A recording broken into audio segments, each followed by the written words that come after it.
Hello everyone, मेरा नाम है अंकित मिश्रा और आप देख रहे हैं दोस्तों आज के इस वीडियो सेगमेंट में पैनक्रियाज के बारे में। दोस्तों पैनक्रियाज हमारे बॉडी की एक बहुत ही इम्पॉर्टेंट ग्लैंड बोल सकते हो या फिर बॉडी का एक बहुत ही इम्पॉर्टेंट पार्ट माना जाता है, जो कि बहुत डिफरेंट तरह के जो हमारे हार्मोन्स होते हैं उसके सिक्रीशंस में पार्टिसिपेट करता है। पैंक्रियाज के बारे में जानना इसलिए भी इम्पॉर्टेंट है क्योंकि दोस्तों ये हमारा डाइजेस्टिव सिस्टम और इन सभी चीज़ों में जो होता है वो काफ़ी ज़्यादा पार्टिसिपेट करता है। मतलब कि अगर मैं बात करूँ हमारे ग्लूकोज के डाइजेशन, उसके मेटाबॉलिज्म्स, इन सब चीज़ों के बारे में दोस्तों पैंक्रियाज जो होता है वो काफ़ी अच्छी तरीके से पार्टिसिपेट करता है।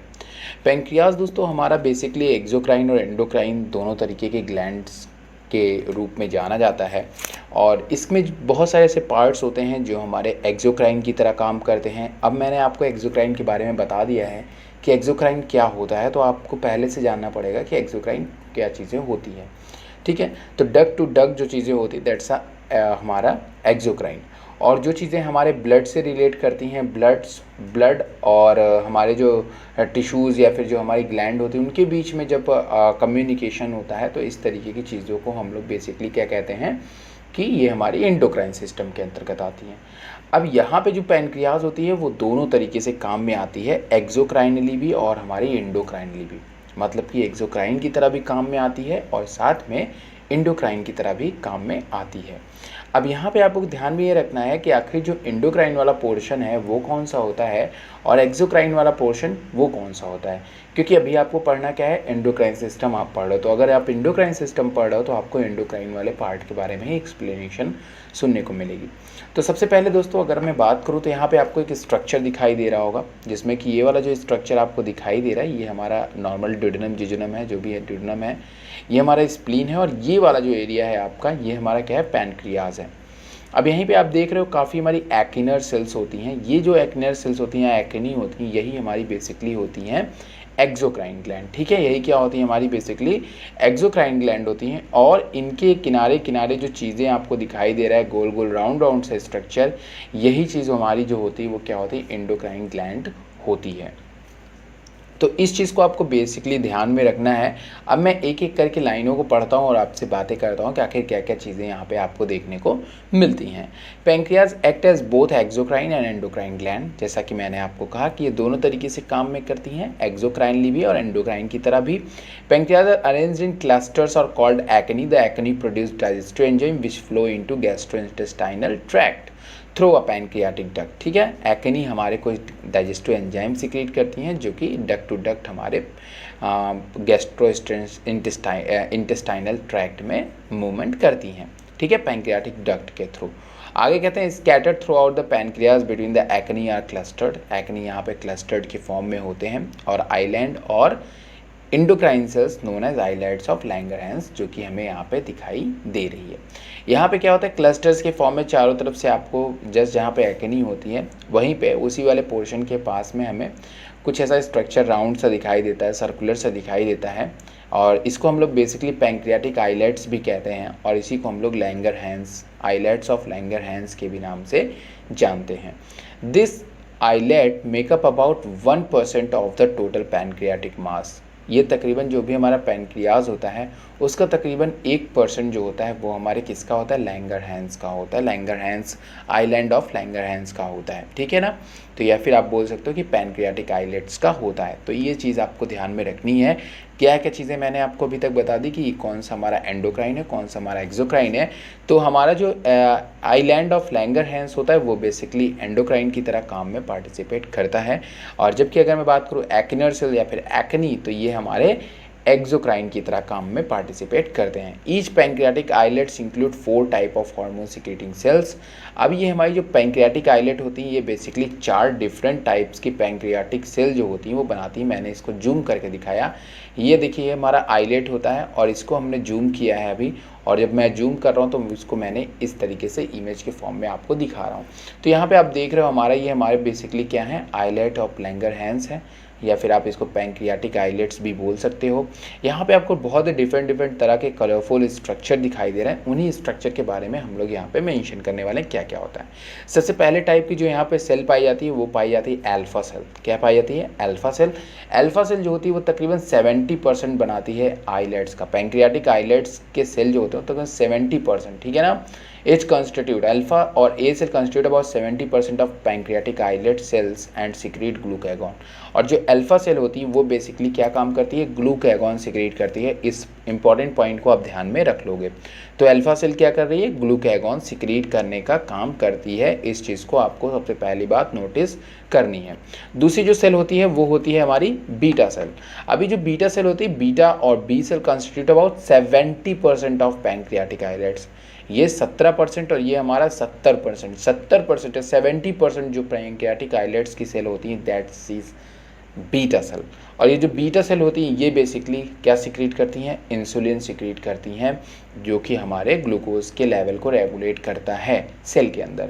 अगर मैं बात करूँ अल्फा सेल ग्लूकैगॉन की, तो ये ब्लड के अंदर ग्लूकोज के लेवल को इंक्रीज़ करने का काम करते हैं। तो ये चीज़ आप ध्यान रखिएगा। और जो हमारा बीटा सेल होती है, जो इंसुलिन होती है, ये बेसिकली क्या करती है? ब्लड से ग्लूकोज को हमारे टिश्यू में ले जाने का काम कौन करता है? इंसुलिन। ताकि ब्लड के अंदर जो भी अल्फा सेल ने बहुत ज़्यादा ग्लूकोज इकट्ठा कर रखा है उसको वो बैलेंस कर सके। तो दोनों एक दूसरे के अपोजिट होते हैं। वो अभी आप आगे देखेंगे कि इंसुलिन और ग्लूकैगॉन कैसे एक दूसरे के अपोजिट होते हैं। आगे की तरफ हम बात करें तीसरे सेल की, तो तीसरी सेल होती है डेल्टा सेल।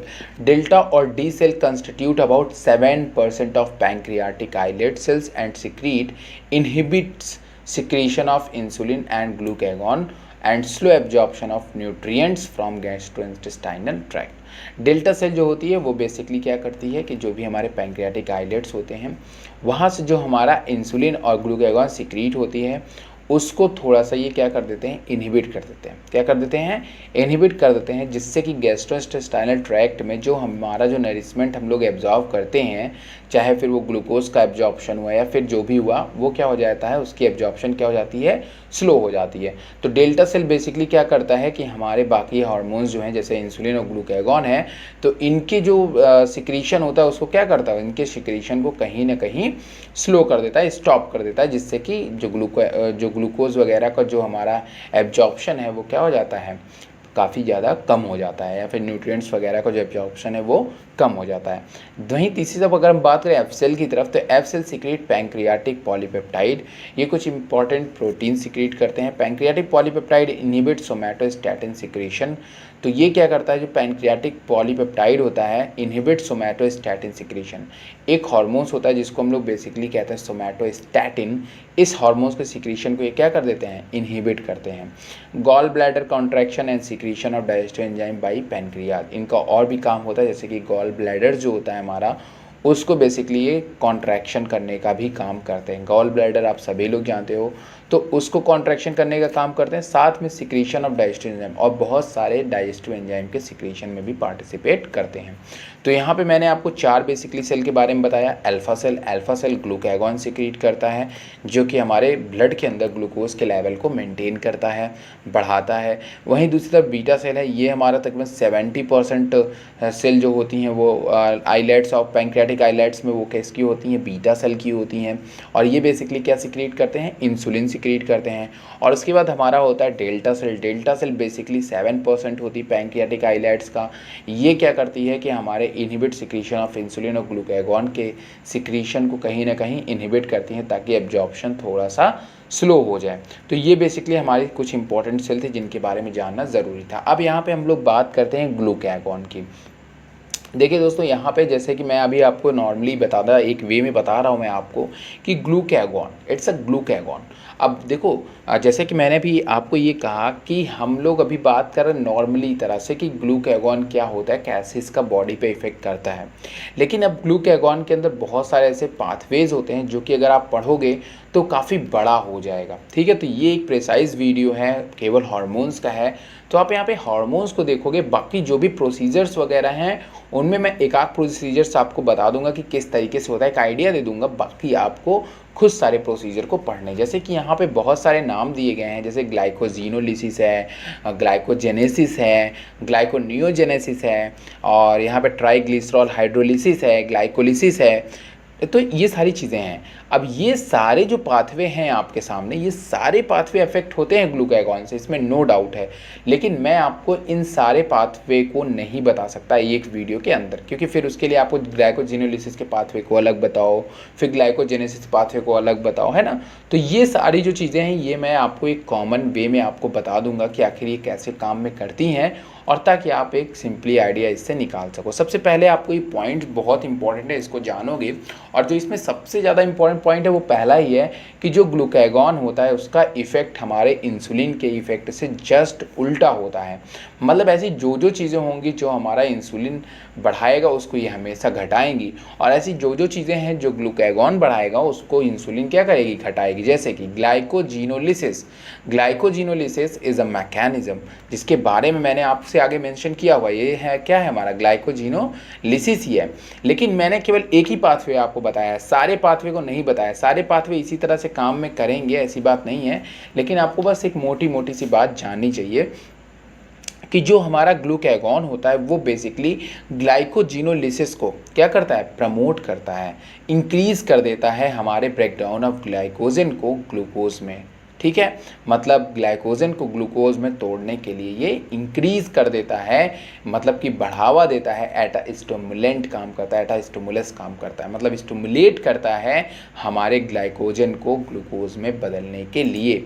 वहीं दूसरी तरफ अगर मैं बात करूं आपसे यहाँ पे कि ग्लाइकोजेनेसिस, तो ग्लाइकोजेनेसिस का मतलब होता है ग्लाइकोजन फ्रॉम ग्लूकोज। अब यहाँ पे ग्लूकोज किसके, ग्लूकोज से ग्लाइकोजन, मतलब इस प्रोसेस का जस्ट उल्टा। तो ऐसा हो ही नहीं सकता, अगर ये प्रोसेस का उल्टा है तो जाहिर तौर पर रिजल्ट भी क्या होगा, उल्टा होगा। यहाँ पे देखो क्या था, glycogen into glucose, glycogen glucose में बदल रहा था, लेकिन यहाँ पे ग्लाइकोजन ग्लूकोज से बदल रहा है। ठीक है ना, तो ये जो चीज़ है ये दोनों में उल्टी है। यहाँ पे ग्लूकोज बदल रहा है, यहाँ पे ग्लाइकोजन बदल रहा है।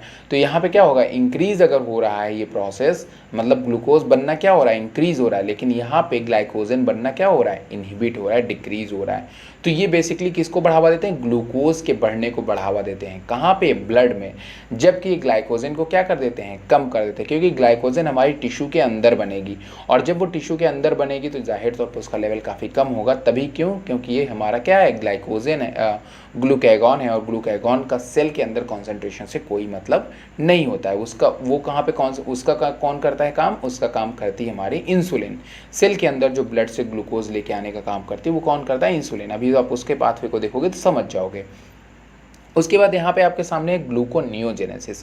अब ग्लूकोनियोजेनेसिस क्या होता है, इसको भी इंपॉर्टेंट चीज़ है, जिसको यहाँ पे लिखा हुआ है ना, देखो, synthesis of glucose from non carbohydrate, मतलब कि ऐसी चीज़ें जैसे फैट्स हैं या फिर बहुत सारे ऐसे और प्रोटीन्स हैं जिनसे कि क्या हो रहा है, हमारा ग्लूकोज बनना होता है।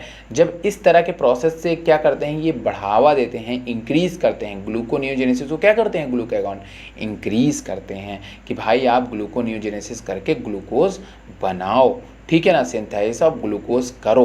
तो इस तरह से ग्लूकोनियोजेनेसिस को भी ये काफ़ी ज़्यादा बढ़ावा देते हैं। तो इस चीज़ को ध्यान में रखोगे कि ग्लूकोज के लेवल को हमेशा ये बढ़ाएंगे, इस चीज़ को ध्यान में रखोगे। उसके बाद यहाँ पे है ट्राई एसिल ग्लिसरिक हाइड्रोलिसिस, और जब इसका ब्रेकडाउन होगा तब भी इंक्रीज ब्लड ग्लूकोज लेवल, तब भी ग्लूकोज लेवल क्या होगा, बढ़ेगा, इंक्रीज होगा। तो इस तरीके से ये क्या करते हैं कि जो फैट्स वगैरह हैं, ट्राइग्लिसराइड वगैरह हैं, उनको भी ब्रेक करते हैं और उनसे भी ग्लूकोज के लेवल को बढ़ाते हैं। तो इनका एक मोटो है केवल कि हर तरीके से जिस भी पाथवे से इनको ग्लूकोज मिलता है ये उसको बढ़ाते रहते हैं। ग्लाइकोलिसिस डिक्रीज होगी क्योंकि ग्लाइकोलिसिस में डाइजेशन होगा, ग्लूकोज का ब्रेकडाउन होगा, तो इसलिए ग्लाइकोलिसिस जो होगी वो प्रोसेस यहाँ पे आपके डिक्रीज होगी। जबकि ग्लूकोज रिलीज फ्रॉम लीवर, मतलब कि ग्लूकोज ज़्यादा से ज़्यादा ग्लूकोज जो है वो लीवर से क्या होगी, रिलीज होगी, जिससे ब्लड के अंदर ग्लूकोज का लेवल बढ़ सके। तो ग्लूकागॉन का एक रोल आप कॉमन मानिएगा कि ये ब्लड के अंदर ग्लूकोज लेवल को बढ़ाता है। वो चाहे जहाँ से ही बढ़ा सकता है, इसको जो जो पाथवे मिलता जाएगा ये वहाँ से ग्लूकोज के लेवल को क्या करता रहेगा, इंक्रीज करता रहेगा। अब आगे जो आपके सामने डायग्राम है ये बहुत सिंपल डायग्राम है, इसको ध्यान में रखेंगे। जब यहाँ पे देखिए ये क्या है, हमारा ग्लूकैगॉन रिसेप्टर है। रिसेप्टर मतलब यहाँ से कोई सिग्नल क्या करेगा, आ करके इसके ऊपर बाइंड करेगा। मैंने जस्ट यहाँ पे आपको बताया नहीं है, लेकिन आप इतना ध्यान रखिए कि अगर ये कोई सिग्नल मॉलिक्यूल है जिसका नाम है ग्लूकैगॉन, क्या नाम है, ग्लूकैगॉन, अगर ग्लूकैगॉन इस पर आकर के बाइंड करेगा, ग्लूकैगॉन अगर इस पर आकर के बाइंड करेगा, तब ये रिसेप्टर आपके क्या हो जाते हैं, एक्टिवेट हो जाते हैं और ये इन्फॉर्मेशन देते हैं हमारे जी प्रोटीन को। जी प्रोटीन के पास जब वो इन्फॉर्मेशन जाती है तो जी प्रोटीन के 3 सब यूनिट अल्फा बीटा गामा, तो इसकी एक सब यूनिट क्या करती है, जाती है और एडेनिल साइक्लेज को एक्टिवेट कर देती है। फिर ये एडेनिल साइक्लेज एटीपी को साइक्लिक एमपी में कन्वर्ट करते हैं और जब ये साइक्लिक एमपी में कन्वर्ट हो जाता है तब यहाँ पे हमारा पीकेए क्या होता है, पीकेए, ये हमारा एक्टिवेट हो जाता है पीकेबी में। ठीक है, साइक्लिक एमपी के थ्रू जो हमारा पीकेए है ये किस में एक्टिवेट हो जा रहा है, पीकेबी, प्रोटीन काइनेज बी में ये कन्वर्ट हो जा रहा है। जब ये प्रोटीन काइनेज बी में कन्वर्ट हो जाए तो ये फॉस्फोराइलेशन का काम करेगा। मतलब कि अब ये किसको फॉस्फोराइलेट, एक्टिव फॉस्फोराइलेज काइनेज, यहाँ पे क्या कर रहा है कि जो फॉस्फोराइलेज काइनेज है इसको क्या कर दे रहा है, ये एक्टिवेट कर दे रहा है। मतलब ये जो पीकेबी है ये इसको क्या कर दे रहा है, एक्टिवेट कर दे रहा है। साथ में कैल्शियम आयन का कॉन्सेंट्रेशन भी सेल के अंदर क्या कर रहा है, बढ़ा रहा है। जब ये हमारा एक्टिवेट हो गया तो इसी के थ्रू हमारा जो प्रोसेस है ग्लाइकोजन का बनने का, ठीक है ना, ग्लाइकोजन फॉस्फोराइलेज क्या हो गया, एक्टिवेट हो गया और फिर अब ग्लाइकोजन से क्या बनेगी, ग्लूकोज बननी शुरू हो जाएगी। और जब ग्लाइकोजन से हमारी ग्लूकोज बनेगी तो उस प्रोसेस को हम क्या बोलते हैं, ग्लाइकोजिनोलिसिस। ठीक है, समझ में आ गया मेरी बात कि नहीं। तो ये सारी एक प्रोसीजर है, फिर से मैं बता दे रहा हूँ। जब यहाँ पे हमारा ग्लूकैगॉन था, ग्लूकैगॉन इस पे आके बाइंड किया, ठीक है। अब यहाँ पे जो एडेनिल साइक्लेज ऐसा सेकेंडरी मैसेंजर जो कैंप है, एडेनिल साइक्लेज है, ये सारे फैक्टर किसके थ्रू, जी प्रोटीन के थ्रू क्या हो गया, एक्टिवेट हो गए हमारे। पहले ये एक्टिवेट हुआ, फिर इससे साइक्लिक एमपी एक्टिवेट हुआ, फिर हमारे प्रोटीन काइनेज एक्टिवेट हो गए, फिर इससे हमारे क्या एक्टिवेट हो गए, फॉस्फोराइलेज काइनेज एक्टिवेट हो गया। अब ये फॉस्फोराइलेज काइनेज दोबारा एक्टिवेट कर दिया हमारे ग्लाइकोजन फॉस्फोराइलेज को, और जब ये एक्टिवेट हो गया तो इसने क्या किया, ग्लूकोज में ब्रेक डाउन करना शुरू कर दिया और जिससे कि ग्लाइकोजिनोलिसिस की प्रोसेस शुरू हो गई। तो ये प्रोसेस को आप ध्यान में रखोगे जो चीज़ें हैं। और अगेन उसके बाद जो चीज़ें हैं वो यहाँ पे आप देख रहे हो, इनएक्टिव ग्लाइकोजन फॉस्फोराइलेज। बाद में यहाँ पे जब ये इनएक्टिव हो जाएगी ग्लाइकोजन फॉस्फोराइलेज, तब उस कंडीशन में ग्लाइकोजन ग्लूकोज में कन्वर्ट नहीं हो पाएगा। और जब ये ग्लूकोज में कन्वर्ट नहीं होगा तो उस समय कौन सी हार्मोन्स एक्टिवेट हो जाएगी, इंसुलिन एक्टिवेट होगी। और जब हमारी इंसुलिन एक्टिवेट हो जाएगी तो फिर वो ग्लूकोज को ट्रांसफ़र करेगी किसमें, टिश्यूज़ के अंदर। क्लियर, मैं फिर से एक बार और आपको बता दे रहा हूँ ताकि कोई कन्फ्यूज़न ना हो जाए आपको, कि जब हमारा यहाँ पे आप ध्यान देखो, जब हमारा ग्लाइकोजन फॉस्फोराइलेज एक्टिवेट हो गया तब हमारा क्या, कौन सी प्रोसेस होगी, ग्लाइकोजिनोलिसिस होगी। और ग्लाइकोजिनोलिसिस में क्या होगा, ब्लड के अंदर ग्लूकोज का कंसंट्रेशन बढ़ जाएगा। जब ब्लड के अंदर ग्लूकोज का कंसंट्रेशन बढ़ जाएगा और ये तो ये क्या, जो ग्लाइकोजन फॉस्फोराइलेज ये क्या हो जाएगी, इनएक्टिव हो जाएगी, क्योंकि अब इसकी ज़रूरत नहीं है, तो ये क्या हो जाएगी, इनएक्टिव। और जैसे ये इनएक्टिव होगी, इंसुलिन क्या हो जाएगा, एक्टिवेट हो जाएगा और इंसुलिन तुरंत इस ग्लूकोज को किस में ब्रेक डाउन करना शुरू कर देगी, ग्लाइकोजन में, और इसको टिश्यू के अंदर ले जाना शुरू कर देगी इस ग्लूकोज को, ताकि वहाँ पे ग्लाइकोलिसिस हो सके। समझ रहे हो, ग्लाइकोलिसिस को ये क्या करेंगी, प्रमोट कर देंगी। इंसुलिन क्या कर देगी कि जो ग्लूकोज ब्लड के अंदर बढ़ा है उसको सेल के अंदर ले जाकर उसका ब्रेक डाउन कर देंगी। तो इस तरीके से दोनों ब्लड और टिश्यू की सेल्स के बीच में जो हमारा ग्लूकोज का लेवल है वो मेंटेन रहेगा। तो इस तरीके से ही ग्लूकैगॉन जो है वो अपना काम करते हैं, ब्लड के अंदर ग्लूकोज के लेवल को बढ़ाते हैं ताकि सेल हमारी नरिश हो पाए, ग्लूकोज वगैरह मिल सके। तो ये था रोल जो कि मैंने आपको बताया ग्लूकैगॉन के बारे में।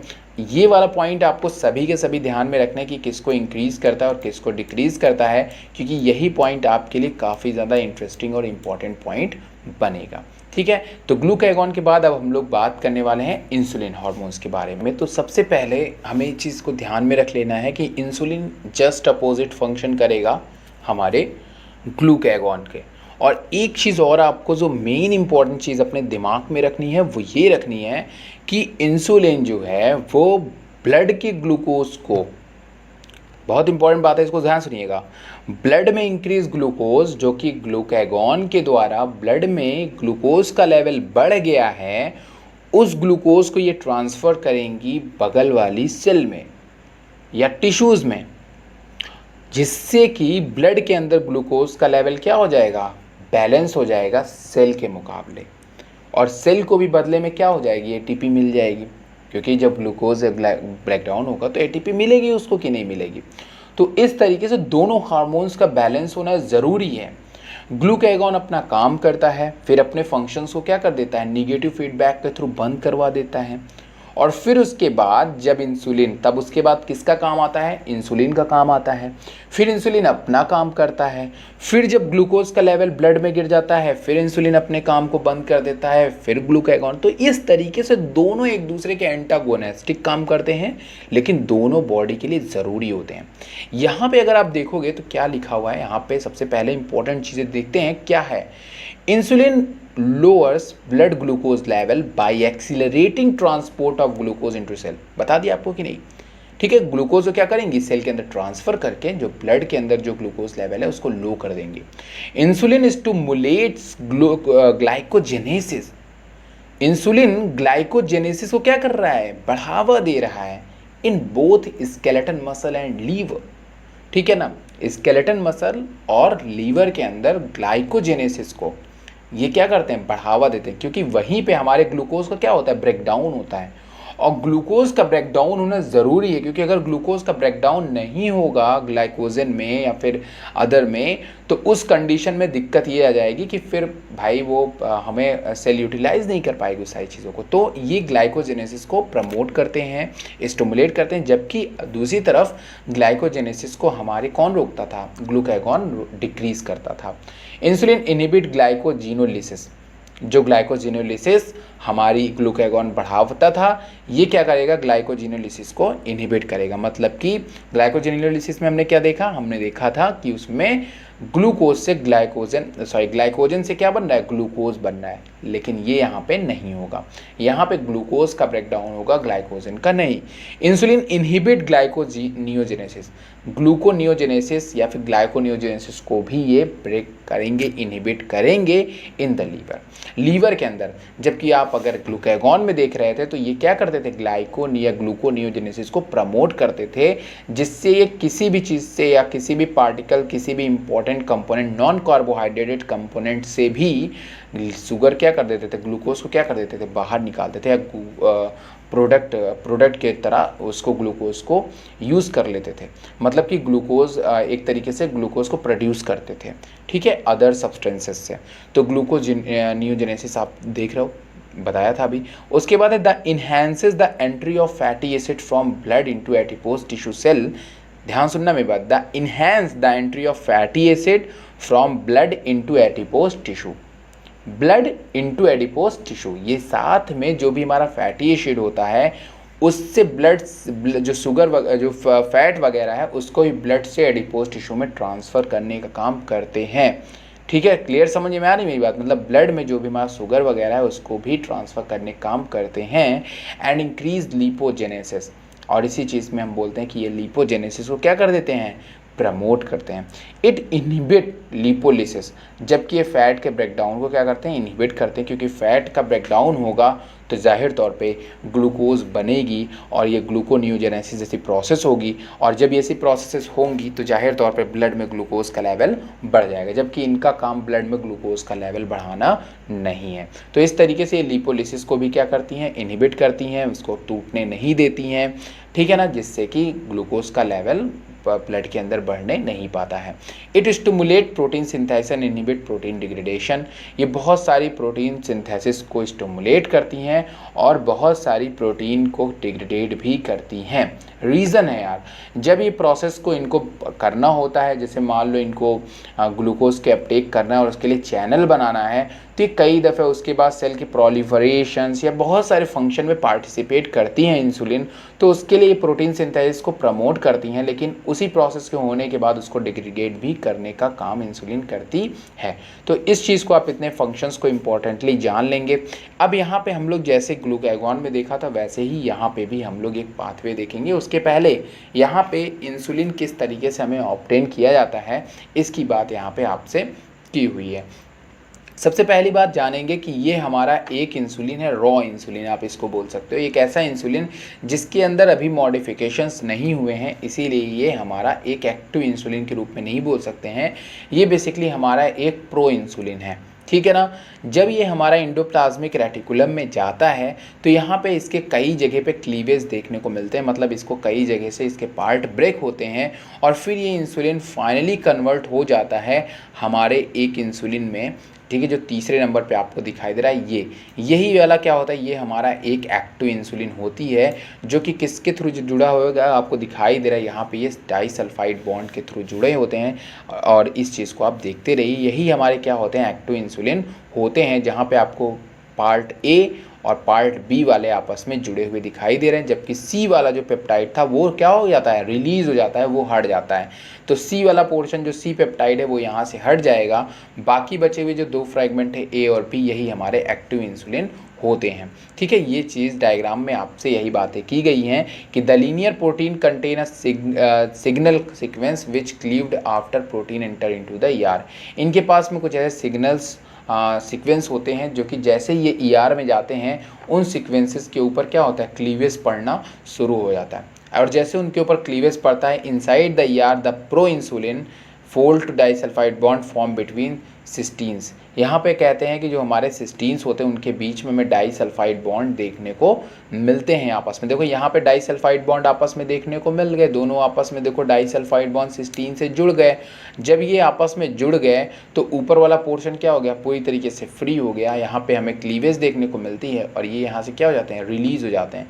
जबकि यहाँ पे हमें कहीं पे भी आप सिस्टीन देखने को नहीं मिलता है और शायद इसीलिए यहाँ पे सिस्टीन ना होने के कारण, इनके बीच में डाइसल्फाइड बॉन्ड ना होने के कारण यहाँ से क्या हो जाएंगे, रिलीज़ हो जाते हैं। और जब ये रिलीज़ हो जाते हैं which leave the A B chain attach by the disulphide bond this is now active. और उसके बाद जो डाइसल्फाइड बॉन्ड के थ्रू जो हमारे ए वाला चेन है और जो बी वाला चेन है वो आपस में जुड़ जाता है सिस्टीन के डाइसल्फाइड बॉन्ड के थ्रू, और इस तरीके से ये एक्टिव इंसुलिन हमें मिल जाता है। और यही इंसुलिन जा कर के बॉडी के अंदर परफॉर्म करेगा। अब एक बहुत ही इंपॉर्टेंट चीज़ जो आपको जाननी है और इनके मैकेनिज़्म की तरह भी काम में आती है।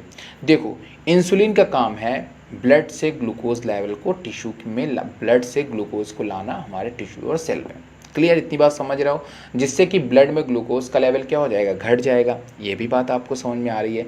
जिससे कि डायबिटीज़ जैसे जो पेशेंट होते हैं वो इसीलिए क्या होता है, उनके अंदर अगर इंसुलिन प्रॉपर तरीके से तो सारे पाथवे रन करते हैं, नहीं है प्रॉपर तरीके से, तब उस कंडीशन में वो शुगर के पेशेंट हो जाता है, क्योंकि ग्लूकोज का जो रेगुलेशन है वो सही तरीके से नहीं हो पाता है।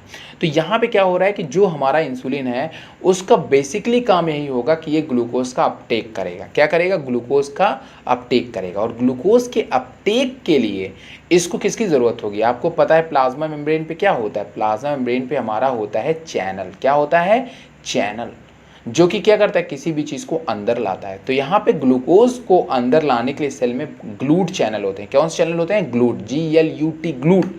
ग्लूट जो चैनल होते हैं वो कई तरह से चैनल होते हैं, ग्लूट 1, ग्लूट 2, ग्लूट 3। लेकिन ये जो ग्लूकोज है, ब्लड से जो ग्लूकोज आ रहा है, इसको अंदर लाने के लिए इन्हें एक चैनल की ज़रूरत होती है, ग्लूट 4। किसकी ज़रूरत होती है, ग्लूट 4। और ग्लूट 4 एक ऐसा चैनल होता है जो कि हमेशा प्लाज्मा मेम्ब्रेन पे मौजूद नहीं होता है। ध्यान सुनिएगा, बाकी चैनल तो मौजूद होते हैं, लेकिन ये ग्लूकोज किसके थ्रू आएगा, ये ग्लूकोज हमेशा आपका ग्लूट 4 के थ्रू ही आएगा। और यहाँ पे हमें ग्लूट 4 चैनल देखने को नहीं मिलेगा, मतलब ग्लूट 4 यहाँ पे बनती है। और वो कौन बनाता है, वो बनाती है हमारी जो डीएनए से जो प्रोटीन बनती है वो बनाती है। तो सबसे पहले हमारे डीएनए को ये इन्फॉर्मेशन देनी है कि भाई आपको ग्लूट 4 चैनल बनाना है। तो ये इन्फॉर्मेशन इसको कौन देगा, ये इन्फॉर्मेशन हमारे सेल के जो अंदर के सेकेंडरी मैसेंजर्स है, बहुत सारी जो प्रोटीन है वो पार्टिसिपेट करते हैं और वो जाकर के इन्फॉर्मेशन देते हैं प्लाज्मा मेम्ब्रेन को कि भाई अब आप ग्लूट 4 चैनल बनाओ, क्योंकि ग्लूकोज को हमें अंदर लेना है। तो इस तरीके से ही आपके पाथवे रन करते हैं। तो यहाँ पे मैंने एक एक करके सारी चीज़ों को बताया, आप ध्यान में रखना। सबसे पहली बात ढांचा क्या ध्यान में रखना है कि इंसुलिन, जब भी इंसुलिन हमारी बाइंड करेगी तो इसका मेन जो मोटो होता है वो होता है ग्लूट 4 चैनल बनाना, ताकि ग्लूट 4 चैनल बनने के बाद ग्लूकोज जो है वो ब्लड से सेल के अंदर आ सके। अदरवाइज अगर ग्लूट 4 नहीं बनेगा तो हमारी ग्लूकोज अंदर नहीं आएगी। और ग्लूट 4 तभी बनेगा जब हमारी इंसुलिन यहाँ पे बाइंड करेगी। तो जब हमारी इंसुलिन यहाँ पे बाइंड की तो उसके पहले 3 चीज़ हमें ध्यान में रखना है इंसुलिन के बारे में कि सबसे पहले क्या करेगी, अपटेक करेगी ग्लूकोज़ को, फिर conversion of glucose to glycogen. जब ग्लूकोज को ले लेगी फिर इसको ग्लूकोज को किस में ब्रेक करेगी, ग्लाइकोजन में, बिल्कुल जस्ट अपोजिट हमारे ग्लूकैगॉन से। फिर प्रिवेंट ग्लूकोनियोजेनेसिस, और ग्लूकोनियोजेनेसिस को भी क्या करेगी, इनहिबिट। तो ये इसके मेन फंक्शन है इंसुलिन के। यहाँ पे इंसुलिन आकर के बाइंड की अपने रिसेप्टर पे, IR पे आकर के यहाँ पे ये बाइंड कर गई। अगेन जब ये यहाँ पे बाइंड करती है, मैं सभी के नाम आपको फुल फॉर्म जो है वो लिख दूंगा स्टिकर में, उसको आप ध्यान सुनते रहिएगा, ठीक है। अब इसीलिए क्योंकि वो बहुत लंबा नाम हो जाए इसलिए मैं उसको बोलूँगा नहीं, हाँ वो आपके सामने आ जाएगा, आप उसको पढ़ लीजिएगा। अब यहाँ पे देखो, जैसे ये हमारा इंसुलिन रिसेप्टर है, राइट। अब ये हमारा जो इंसुलिन रिसेप्टर है, जैसे इंसुलिन यहाँ बाइंड किया ये एक्टिवेट हो जाएगा, ये फॉस्फोराइलेट हो जाएगा। और जैसे ये हमारा फॉस्फोराइलेट तब होगा जब यहाँ पे एक प्रोटीन होगी जिसको हम लोग बोलते हैं IRS। क्या कहते हैं, IRS। जैसे इंसुलिन यहाँ बाइंड हुआ, यहाँ पे एक प्रोटीन है जो कि एक्टिवेट हो गई, दैट्स IRS।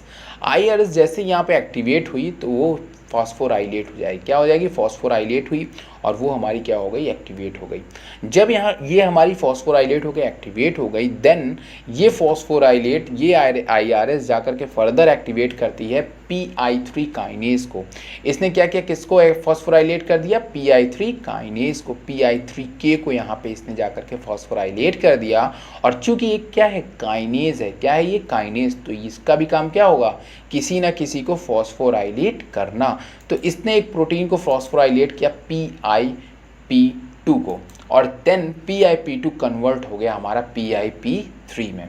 फिर यही PIP3 का कंसंट्रेशन सेल के अंदर बढ़ना शुरू हो जाता है, क्योंकि ये साइटोप्लाज्म है। ये क्या है, साइटोप्लाज्म, ये बाहर का, ये एक्स्ट्रा सेलुलर है, मतलब ये सेल के बाहर का पोर्शन है, ये सेल के अंदर का पोर्शन है। तो यहाँ पे क्या हुआ, जैसे ही PI3K ने इसको फॉस्फोराइलेट किया PIP2 को, then PIP2 convert into PIP3, और फिर ये PIP3 का कंसंट्रेशन सेल के अंदर जैसे से बढ़ना शुरू करता है, वैसे ही एक अदर प्रोटीन आपकी एक्टिवेट होती है जिसका नाम है PDK1।